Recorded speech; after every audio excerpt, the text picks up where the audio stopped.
Comitán, Chiapas. Antes, en su momento, eran estas partes de las tres formas de cómo se visitaba la parte de la zona arqueológica. Pues hoy en día pues la hacen más por vía terrestre. Pero el caso es que la parte de hoy en día, esta ficha se ha utilizado más como visitas, ya como tour extremo, ¿no? Para los que gustan vuelos así, con avionitos pequeños, ¿no? Pero bueno, el caso es que Bonampak, la parte del área que tiene es alrededor de 2.600 hectáreas. Nada más que de las 2.600 hectáreas, solo es el 20% que nada más está explorado.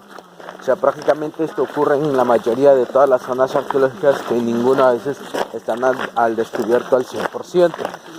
Por ejemplo, aquí Bonampak se sabe de que obviamente es el periodo clásico maya, nada más que Bonampak no fue totalmente ciudades guerreras como todas las demás.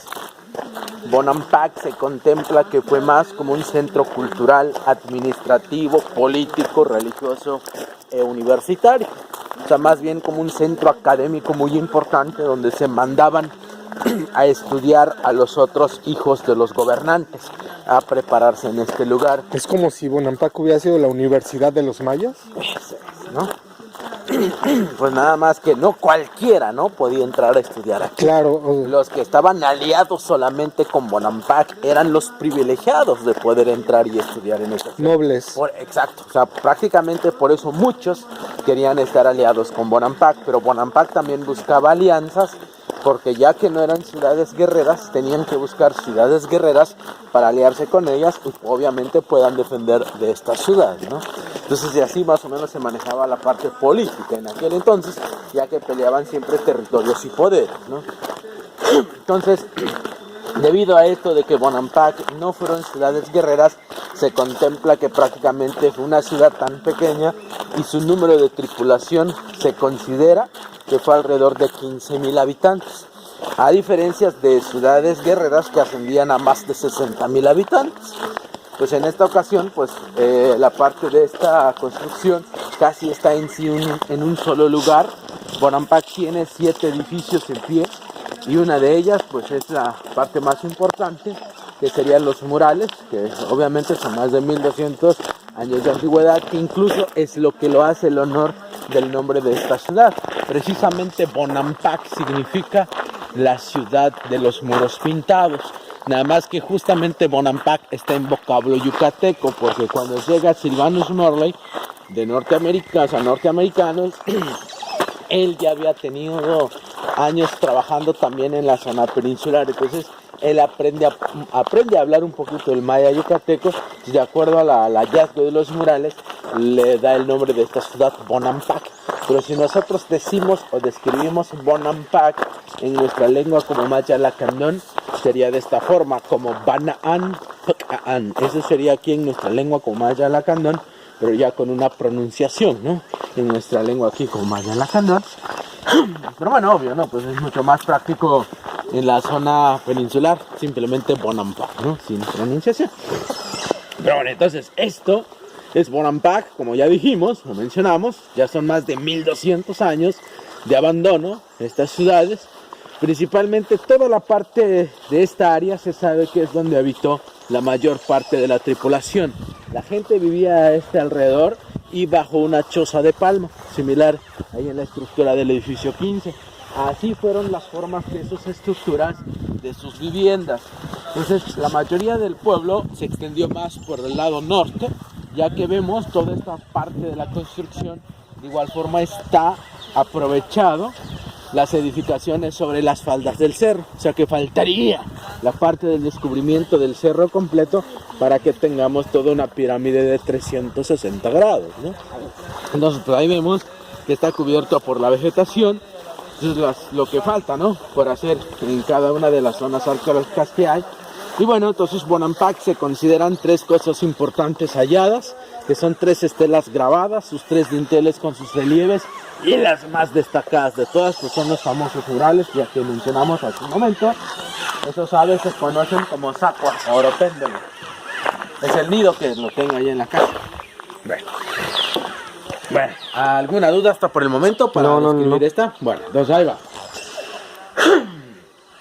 Esta estela se reconoce hasta ahorita como la estela más alta del mundo maya, porque mide casi como 6 metros de altura, donde se plasma al último gobernante de Bonampak, que lleva por nombre Chan Moan II. Así se denominó el nombre del gobernante de esta ciudad hacia las últimas decadencias. Pero bueno, ahí vemos un personaje de pie con su bastón de mando, su bastón ceremonial, llevando nudos de decoración. Sus tocados pues eran comúnmente decorados de plumas de quetzal o de guacamaya. Vemos que incluso en su mano izquierda posee una especie de escudo, pero en medio de ese escudo emerge el cráneo de una iguana, representando el nombre de su padre, que se logra registrarse como el señor Iguana Blanca. En su cintura lleva una decoración que son de conchas de caracol, ya que en la civilización maya las conchas del caracol les fue algo tan simbólico. Ahí ellos representaron el comienzo, el fin o el infinito. Y no solamente eso, gracias a las conchas del caracol, ahí los mayas interpretaron el número 0. Y por eso fueron tan exactos en la matemática, en la ingeniería y sobre todo en la astronomía, ¿no? Pues ahí tenemos todas las construcciones alineadas a las constelaciones, ¿verdad? Pero bueno, entonces tenemos en la parte baja una estructura de un mascarón que representa al monstruo de la tierra. Si nos damos cuenta, sus dos ojos donde vemos esos círculos, la nariguera es totalmente entre la mitad. Se reconoce de nombre como el inframundo, o los mayas le daban a conocer como Xibalbá, donde primero pasaba el alma de los muertos. Aparecen unos rostros de perfil emergiendo en ambos lados, que se conoce como el joven dios del maíz, que emerge, que surge entre la tierra, dando un símbolo de vida. Porque sabemos que gracias a los mayas también, nosotros fuimos creados a través del maíz. Por eso ellos nos dicen como los hombres del maíz. Entonces, ¿por qué Chan Moan se encuentra tocado y ataviado con sus trajes ceremoniales y el acompañamiento de algunas deidades? Lo que hace él aquí es festejar su 5º aniversario como tierrateniente de esta ciudad o como gobernante de Bonampak en el año de los trabajos más recientes que han trabajado los arqueólogos mexicanos, porque lo que le estoy mostrando, lo que está más resaltado a la vista al público, todo se descubre desde 1960. Este es uno de los recién hallazgos, hasta por el momento, por parte de arqueólogos mexicanos. Pero en un principio esto estaba así, sellada por las demás piedras. Al momento que se hizo una excavación, que fue el 20 de mayo del 2003, entonces se hace una excavación y ven este personaje hecho de estuco incrustado sobre otra construcción. No hay datos tan precisos del personaje de quién podría tratarse. Se presume por el tipo de vestuario que tiene como un posible jugador de pelota, porque comúnmente los jugadores traían unas gruesas capas de tela enrollada a la cintura, porque jugaban con caderas, codos, rodillas y hombros. De hecho, más o menos así se ve vestido el personaje. Nada más que la pregunta acá del por qué se encuentran sepultadas, estos ya son más descritos por parte de epigrafistas. Se conoce o se presume de que cada gobernante en la civilización maya, sus periodos de gobierno eran de 52 años. Entonces cada 52 años que subían otros gobernantes, mandaban a construir encima de otras estructuras y así sucesivamente hasta hacer las ciudades gigantescas, ¿no? Pero se sabe que incluso aquí en Bonampak han pasado de 7 a 8 generaciones. Entonces de la misma forma se habla de 7 a 8 etapas de construcción sobre esta misma. Si se rompe eso, tendríamos otra base de construcción, ¿no? Entonces ya sí, vemos estos tipos de hallazgos. Okay. ¿Vale? Muy bien, aquí sí tenemos datos muy importantes y si nos damos cuenta es una pieza donde nos ofrecen 3 personajes en una sola. Es una verdadera importancia que Chan Moan le dio esto, porque aquí habla 2 rituales muy importantes. Uno es el ascenso a su poder en esta ciudad para que sea gobernante de Bonampak, y la otra consiguiendo una alianza con Yaxchilán. Si hablamos un poquito de Yaxchilán, Yaxchilán en su momento fue una ciudad tan poderosa también, ya que fueron más de 60,000 habitantes, y lo que hace la ciudad de allá es establecerse sobre las orillas del río Sumacinta, que ahora lo divide entre Guatemala y México. O sea que al momento que Yaxchilán se asienta sobre esa orilla del río Sumacinta, prácticamente Yaxchilán es el que controlaba todos los comercios, porque el río fue una puerta de entrada de trueques, intercambios comerciales o culturales. Entonces prácticamente por eso Bonampak utiliza la inteligencia, habiendo otras ciudades mucho más grandes que Yaxchilán. Ahí tenemos Palenque, ahí tenemos Toniná. Entonces ve que el candidato es con Yaxchilán, y para que Yaxchilán tenga la obligación de proteger esta ciudad, lo que hace el gobernante de aquí, aliarse. ¿verdad? Aliarse. ¿Y cómo lo hace? Enamora a la princesa de Yaxchilán, la convierte como su esposa, y así Yaxchilán tiene la obligación de proteger esta ciudad. Y aquí estamos, vamos a ver los rituales que ocurrieron, aquí lo vemos, ¿no? Vean, la madre del gobernante es el quien lleva todo el ritual, es el que lleva el proceso. Vean, la madre del gobernante enfrente de él, en su mano derecha lleva un plato ceremonial, en su izquierda hueso de algún animal o espinas de mantarraya. Chan Muan en su izquierda lleva una bolsa del copal en forma de felino, de decoración. En su mano derecha de él extiende su mano en esta posición con el dedo meñique para que la misma madre le perfore la yema de los dedos con esas espinas para sacar las gotas de sangre depositándolos en las mismas bolsas del copal, que eso sería para el ascenso al poder, ¿no? Recibiendo el poder para que sea gobernante de Bonampak.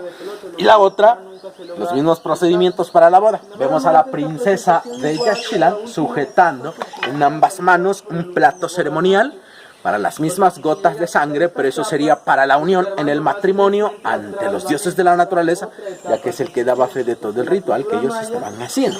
Vemos, en la cintura del gobernante lleva un rostro, que eso sería el trofeo del antecesor del gobernante, que al momento que posee ese rostro es estar coronándose el poder en esta ciudad para ejercer su mando ya como gobernante de esta ciudad, ¿no? Ahora, arriba del tocado aparece el cuerpo humano y la cabeza de un ave, que simboliza el propio nombre del personaje. O sea que Chan Muan se traduce a ave del cielo. Eso sería el significado del nombre del gobernante de esta ciudad. Enfrente del tocado, bueno, ahí viene toda la historia, lo que les dije hace un momento. Y atrás del tocado, ahí vienen otros textos donde se describe su nombre de la princesa de Yaxchilán. Gracias a ese texto se dio a conocer su nombre de ella como la señora Yaash-Uur, que significa la señora coneja verde, ¿no? Ese sería el significado del nombre de la princesa de Yaxchilán. Entonces, los actos que ocurren aquí se registró que fue en el año del 776 después de Cristo. Entonces ahí tenemos esa descripción de las escenas que ocurrieron. A Chan Muan, aquí ya el gobernante está festejando su 10º aniversario como gobernante de esta ciudad en el año del 786 después de Cristo. Como festeja su 10º aniversario, cambia totalmente de atuendo, desde el tocado hasta la cintura, sus grandes enormes tocados de plumas de quetzal o de guacamaya. Vemos en su mano derecha nuevamente su cetro ceremonial, las bolsas del copal para ejercer el ritual. Enfrente de él incluso aparece un personaje totalmente de rodillas, incluso o hasta de cuclillas, cruzando la mano en la izquierda. Se desconoce la procedencia de este sujeto, lamentablemente se erosionan los textos que describía su nombre y su procedencia. No se pudo sacar la información completa, pero se presume que es una vecina ciudad quizás cercana a Bonampak, que venía de aviso de algo muy importante al gobernante, quizás para que asistiera a ese evento.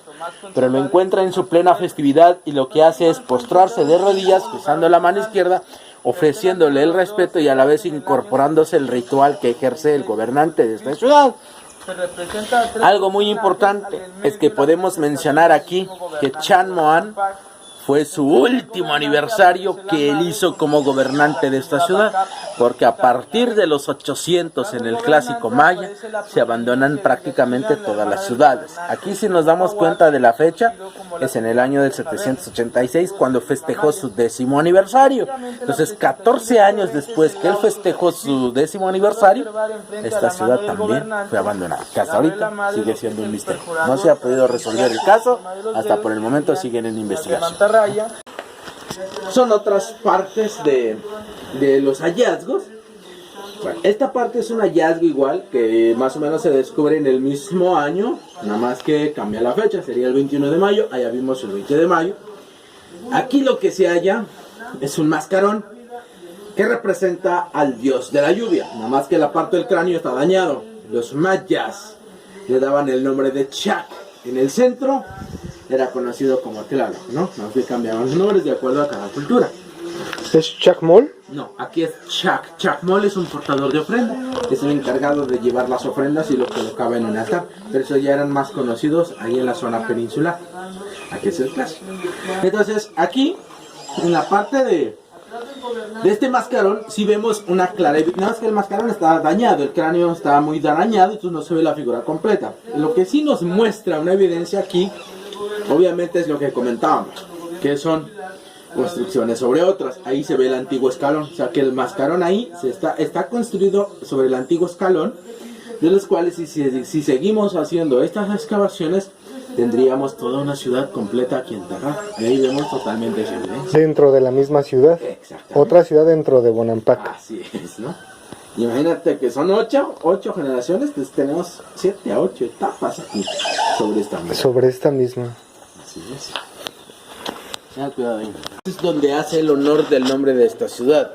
Es el momento de la verdad, porque su propio nombre dice Bonampak, que es la ciudad de los muros pintados. Entonces, nos ofrecen 3 cuartos. 3 cuartos con escenas diferentes, donde está incluso narrado como parte de la vida cotidiana de la civilización maya clásica. Gracias a eso, como le comentaba ayer, se conoce como la Capilla Sixtina de los mayas, ¿no? Entonces vamos a ver la descripción de cada una de estas escenas. Nosotros como guías damos las explicaciones al exterior, porque es un poco incómodo ahí adentro, pues ya que son espacios muy reducidos. Y se cuidan que no se toquen, que no se dañen ni nada de eso, porque son más de 1200 años y hay que conservarlas, ¿no? Entonces, bueno, a ver si me puede ver. en una mano. Sí, claro. Ahí. Muy bien. Esto es lo que está ahí narrado por dentro. Esto sería el primer cuarto, que sería esto, segundo y tercero. Tengo 3 lonas porque cada lona es un cuarto. Entonces describimos el primer cuarto, que justamente sería de ese lado. El primer cuarto aquí nos interpreta que Chan Moan presentó a su único heredero hacia todo el pueblo y que sea reconocido como el futuro gobernante de esta ciudad. Y obvio, para lograrse todo eso, Chan Moan tuvo que mandar a preparar músicos y danzantes, tal cual aquí lo vemos a los personajes. Vean, músicos trompetistas y seres fantásticos acompañando los rituales para la presentación al heredero. Aparecen grupos o bandas de músicos con sonajas, maracas, tambores, conchas de tortuga que los iban tocando con las astas de un venado o con una vara. Tenemos 3 personajes muy bien decorados que abren el ritual para la presentación al heredero. Segundo nivel tenemos a los 108 textos mayas que nos describen la escena de los 3 cuartos. Nada más que de los 108 textos que aparecen, solo hay una descripción del 5%, o sea que falta el 100% de todas las descripciones para saber el verdadero acontecimiento por cuarto. Por ver, son trabajos de epigrafistas que siguen trabajando en ello para obtener más información. Tercer nivel, aparecen 14 personajes con capas blancas que fueron reconocidos como nobles, príncipes o sacerdotes. Son 14 presentes viendo la presentación aquí al presumible heredero del gobernante. Ahí vemos un personaje de pie, sujetando a un bebé en brazo, presentándolos hacia todo el pueblo y que se ha reconocido como el futuro gobernante de esta ciudad. Incluso aquí aparece el gobernante junto con sus familiares, viendo todo lo que es el proceso del ritual. Incluso aparece en el muro norte los vestuarios ya decorando al gobernante para la danza, la ceremonia de su heredero. Aparecen varios personajes decorando al gobernante, sus pulseras, sus alhajas, sus decoraciones de sus gigantescos tocados. Pero artesanos aquí traen diferentes pieles de animales. Vemos aquí piel de jaguar en esa ocasión, más visible. Comúnmente los gobernantes se vestían de tal magnitud, porque en aquel entonces pues no era nada más de colocarse el saco y la corbata para decir yo soy gobernante. Antes, para que fueses gobernante, lo tenías que demostrar con hechos, tu capacidad, que eras digno de ser un gobernante. ¿Cómo? Al momento de llevar la piel del jaguar, representó como el espíritu de un guerrero, la paciencia o la astucia durante la batalla. Ahora imaginemos todos los tipos de pieles, prácticamente ahí les daba el valor y el poder. Y sobre todo, cuando había una batalla, los gobernantes tenían que ir enfrente de la batalla y los guerreros iban atrás de ellos, ya que tenían un combate de cuerpo a cuerpo. Incluso así, Por esa misma razón, las batallas no duraban mucho. Las batallas consistían un máximo de 10 o 15 minutos. Y automáticamente perdían todos si sometían a alguno de sus gobernantes, ¿no? Entonces, más o menos fueron así las tácticas de las guerras de la civilización maya clásica. Entonces, cuarto 1, presentación al futuro heredero de Chan Moan hacia todo el pueblo, ¿no? ¿Dudas ahí? Ahí en el centro veo que no se alcanza a ver los personajes importantes. ¿Se presume de alguien? ¿De estos? De esos dos, ajá, esos Sí. dos. Es que, por ejemplo, estas posiblemente sea el gobernante. Aquí posiblemente sea su cuñado, que recuerda que fue la alianza con Yaxchilán. Yaxchilán, ajá. Exacto. Y aquí sería un personaje o un gobernante quizás de sus ancestros que participaban durante esa ceremonia, ¿no? Ok. O su sucesor, digamos, ¿no? Claro, pero está muy extraño, vaya, que justamente los más importantes no estén Es que lo que en el pasa... mural. Sí, está. O sea, Bueno, o sea, que no se vea, vaya. no, pues que estos se desprendieron.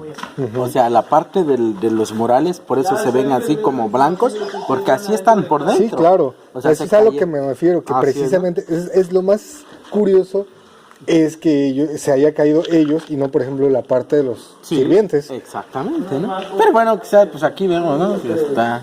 Sí, claro, sí. Pero bueno, Sí, entonces, se me hizo ¿dudas ahí? extraño. No, para nada. Bueno, Está bien. entonces ahora sí, a ver, ¿qué pasa?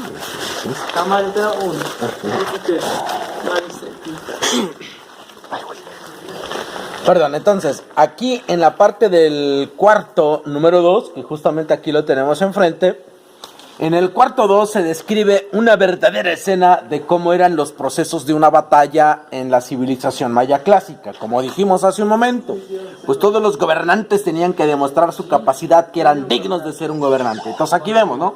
La ilustración, como están en un proceso de batalla, todos los guerreros van atrás de los gobernantes y el gobernante de esta ciudad, Chan Moan, demostrando que era digno de ser un gobernante, llevaba enfrente de la batalla con su primer cautivo de la cabellera, con una lanza amenazante. Ahí lo vemos ilustrado. Aquí vemos a su cuñado, ¿no? Entonces, que es el gobernante de Yaxchilán, que es Escudo Jaguar II, lo acompañaba durante la batalla, y todos los guerreros. Y aquí vemos que quizás capturan a alguien muy importante, porque vemos que se enfocan a un solo individuo. Y al momento que capturan a este, automáticamente perdían todos. Vemos, ¿no? Capturas de prisioneros, los jalan entre sus cabelleras y son capturados vivos. Y aquí personajes cargan cuerpos lastimados. Todos estos personajes que fueron capturados fueron trasladados hacia esa escena, porque antes de matarlos las torturaban primero. ¿Y cómo lo hacían? Aquí los vemos.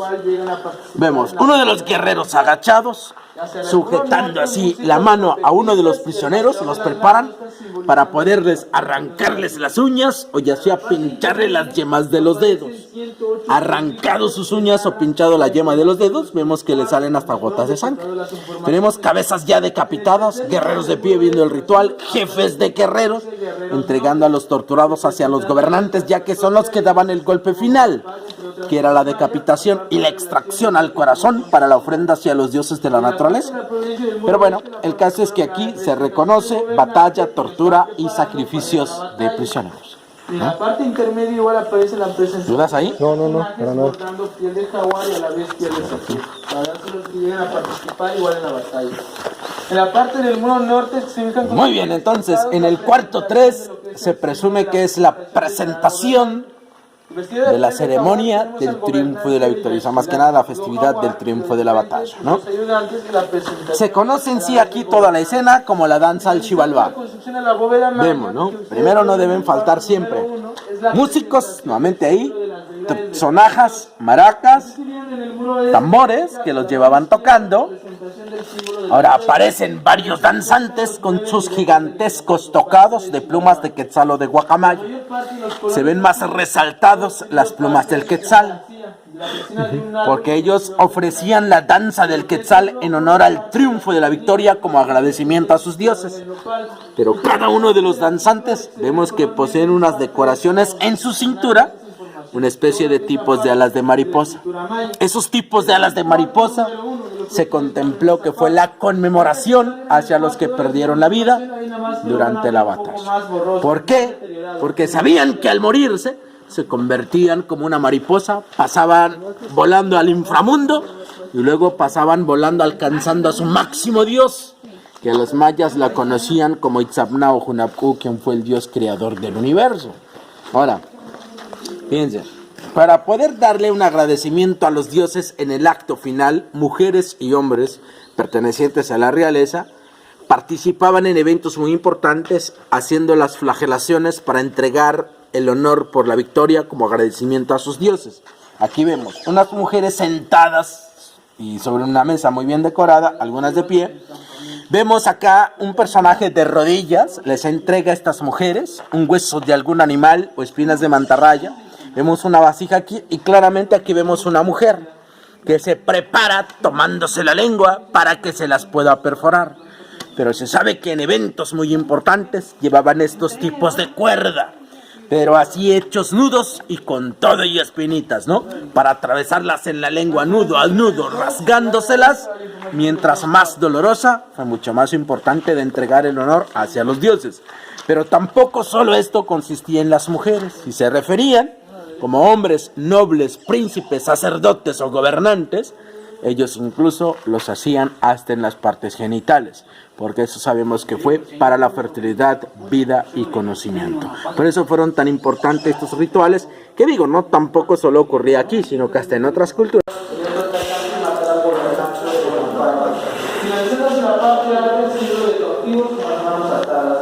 Y lo que es la presentación del muro es la presentación de la constitución de los sacerdotes, a la vez llevando instrumento de sacrificio. La gran incógnita, ¿quiénes son esos dos? La presentación de la segunda escena del muro norte es la presentación de la tortura y a la vez el autosacrificio, que se da en la parte baja de los escalones grandes donde subimos a cerrar, son 7 niveles. Se logra observar 2 dedos cautivos que corren por la línea de los dedos, y le hemos escurriendo la gota de sangre para representar parte de la historia de Bonapar.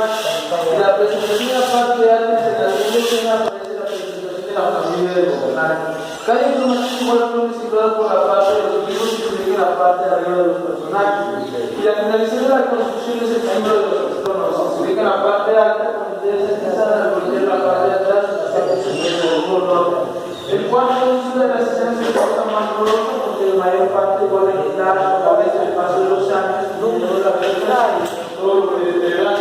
Así similar a que lo que ustedes ven en el cuarto de los en el libro.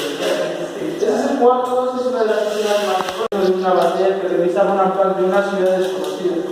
Mayormente igual allí se ubica la presentación a la vez y en esta batalla vuelven a perder la vida 4 de guerreros nobles y ubican en el cuarto número 1. Solo sobreviven 10. Este es el cuarto número 2. El cuarto número 2, el cuarto número 2.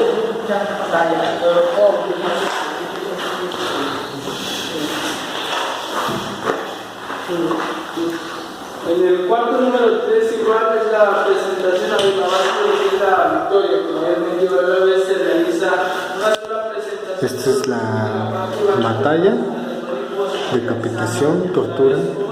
Y a la etapa libre llegando a la invasión de los mayas, cuando ellos no veían igual, es impresionante. Una vez lo vi en un primaria, pero jamás me imaginé que pudiera venir a verlo. Una vez la presentación a la vez de grupos de mujeres doncellas que igual a la vez se dedican perforándose la lengua.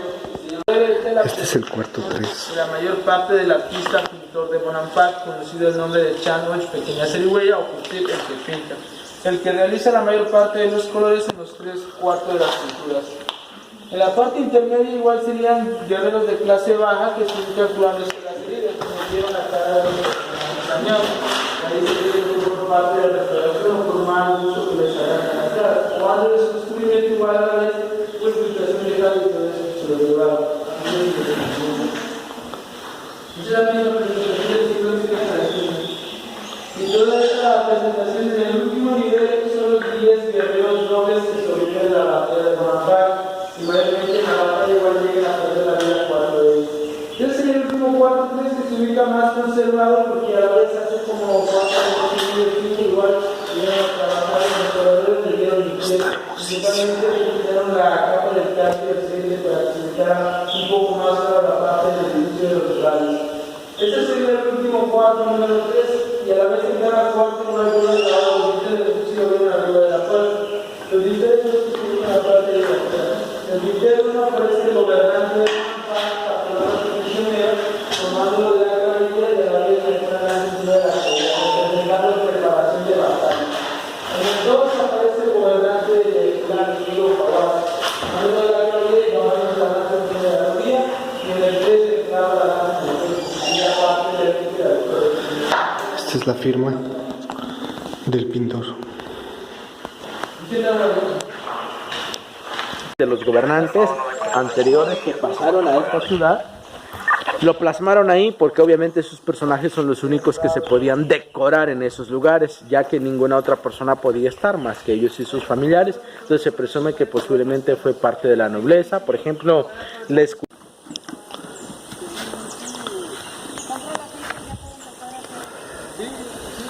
mira cómo baja las escaleras.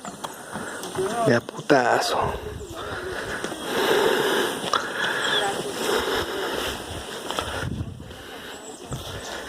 No mames, yo no podría bajar así las escaleras.